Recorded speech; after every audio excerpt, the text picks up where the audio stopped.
Can I now ask Fiona McLachlan to come to the stage? Fiona is the Manager of Climate Change Funds at MPI, and obviously you'll have on your agenda that Sean Penno was to speak, so he is no longer available, but we're lucky to have Fiona, so thank you, Fiona.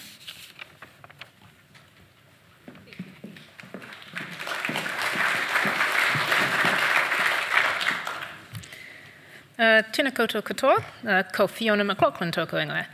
Thank you, Nikki, for the introduction. As you've gathered, I am not Steve Penno, the Director of Investment Programs. He is fully wrapped up in the cyclone response work, so does send his apologies. It is very timely to be talking about climate change adaptation today. The devastating weather event we've seen further north, the cyclone response and the longer-term recovery that is going to be needed afterwards, they're really the pointy ends of supporting our primary sectors to adapt to a changing climate. So what we're doing now is more important than ever. We all know that climate change will create adaptation challenges for the primary sectors. There will be more extreme weather events. We've seen that this year already. There will be greater variability from higher temperatures to changes in rainfall, as Anita just spoke to. There'll also be biosecurity challenges, emerging sleeper pests, crop disease, pasture persistence issues potentially. What land we use and how we use it may need to change in order to adapt to climate change. With this in mind, it's really important to look at climate change within the primary sectors as a whole of system approach. We need to take steps to mitigate further change while helping our communities and industries adapt to challenge they are already facing, and take advantage of opportunities that adaptation may present. Today I'll focus on some examples of how MPI is investing to support the primary sectors adapt to climate change. Our work in this space sits alongside and supports New Zealand's first National Adaptation Plan. This plan is titled Adapt and Thrive, Building a Climate Resilient New Zealand. And that's really a great description of what MPI is doing through our adaptation work. We're supporting our primary sectors to adapt and thrive in the face of change. We already know our primary sectors are resilient. They've risen to the change in adapting and innovating throughout our history. We believe that with industry, government and communities working together, we can adapt to climate change much more effectively. Also guiding our work in this space is Fit for a Better World, MPI's roadmap for the food and fibre sectors. This sets ambitious targets to achieve a more productive, sustainable and inclusive economy within the next decade. Fit for a Better World proposes a new pathway founded on the well-being of Te Taio, the natural world, and on genuine and transformative partnerships. Supporting communities and industries to adapt to climate change challenges is a key component of achieving the sustainable, productive and inclusive food and fibre sector that Fit for a Better World envisions.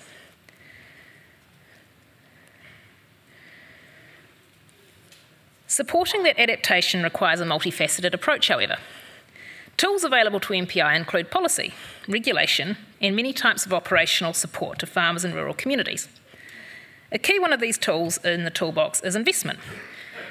Wally spoke about carrots and sticks earlier. I like to think we're one of the carrots. Several of our funds support climate change adaptation. The Sustainable Land Management and Climate Change Program, also known as SLAMIC, was launched in 2007. Since then, we've invested over $65 million in research to help the agriculture and forestry sectors with challenges arising from climate change.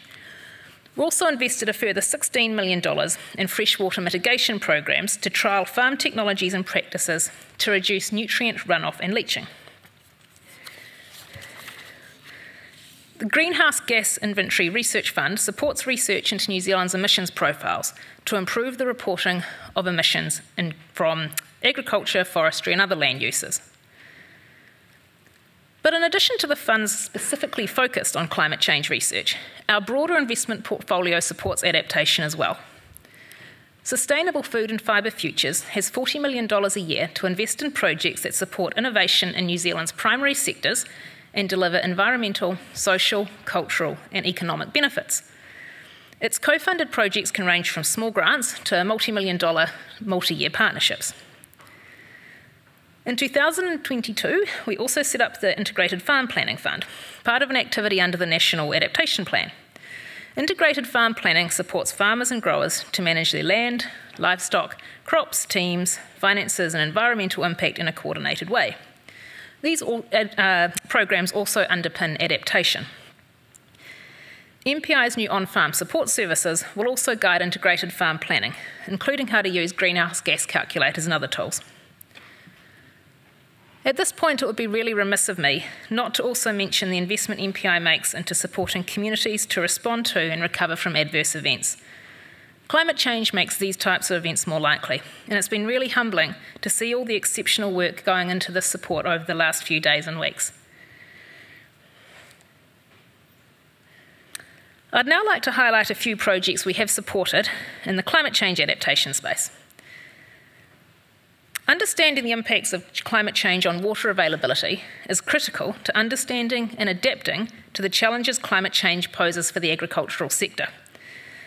To improve understanding of this, MPI partnered with NIWA to assess the likely effect of climate change on water supply and demand out to 2100, using climate, hydrological and irrigation models.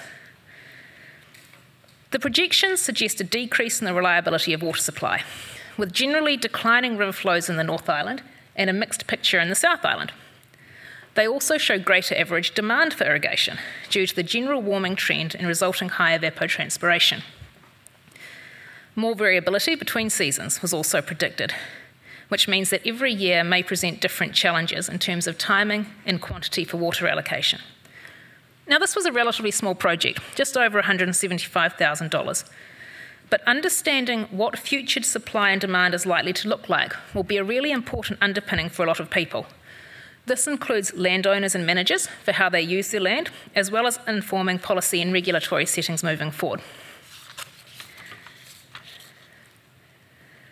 Building on that first example, and within the context of Te Mana o Te Wai, MPI partnered with Aqualink, looking at agile and adaptive approaches to water allocation policy.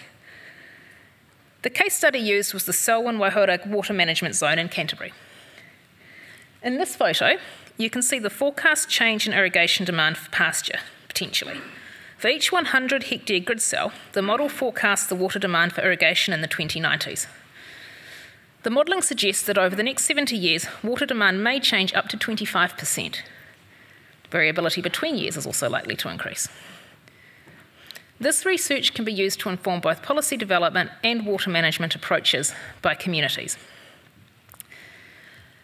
Overall, some key learnings from our investment into research in the water space include there will be constraints on water posed by things like climate change, reliability and demand, and these may reduce water security and availability. It's really important that policies factor in the environmental, economic, social and cultural values in this space. An agile approach is needed for water allocation, along with consideration of various types of water storage, and it is likely that rural communities will be impacted by water availability and security, but work now can help minimise that impact down the track.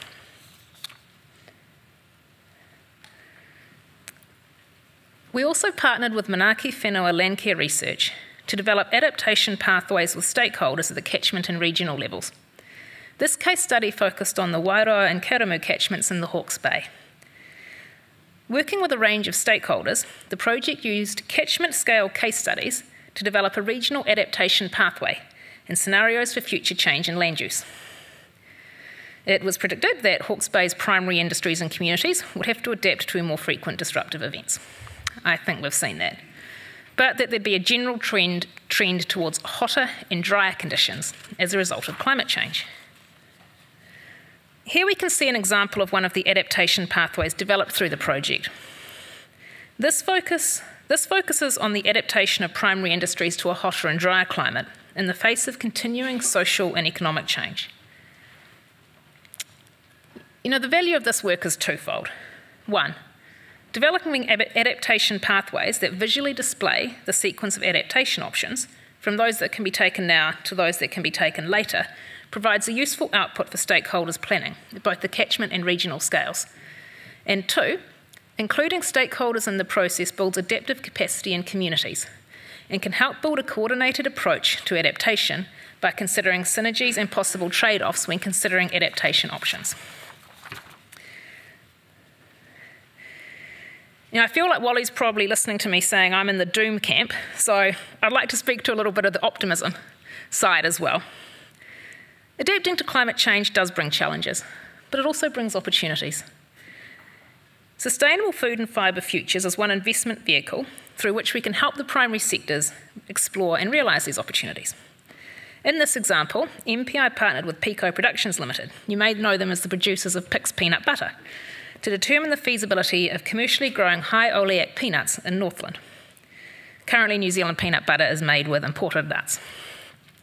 This work responded to a range of factors, including consumer demand, and that growing areas in traditional peanut production countries are becoming increasingly marginalised as a result of climate change. Small-scale peanut evaluation trials have been conducted in Northland in the 80s, and these reported considerably lower yields than could be obtained overseas. But with climate change, new cultivars and commercial demand, there's been renewed interest in exploring this opportunity in Northland. With positive results from an initial trial, SFF Futures is now supporting a larger follow-on project of just under $1 million.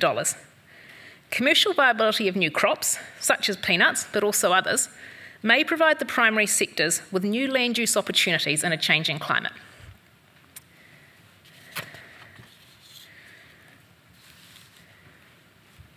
To conclude, challenges to adapt to a changing climate are multiple. They impact economic, environmental, social and cultural aspects of our communities. A whole-of-system approach is needed, one that's based on partnership and community involvement. There is a need for flexibility and multiple approaches to complex evolving challenges. This will not be a one-size-fits-all. MPI invests in research and innovation to improve understanding of and ability to respond to the challenges and opportunities posed by climate change. We invest in innovation to support the sectors to adapt, grow and thrive, and really do encourage you to get in touch if you would like to discuss any of these further. Thank you.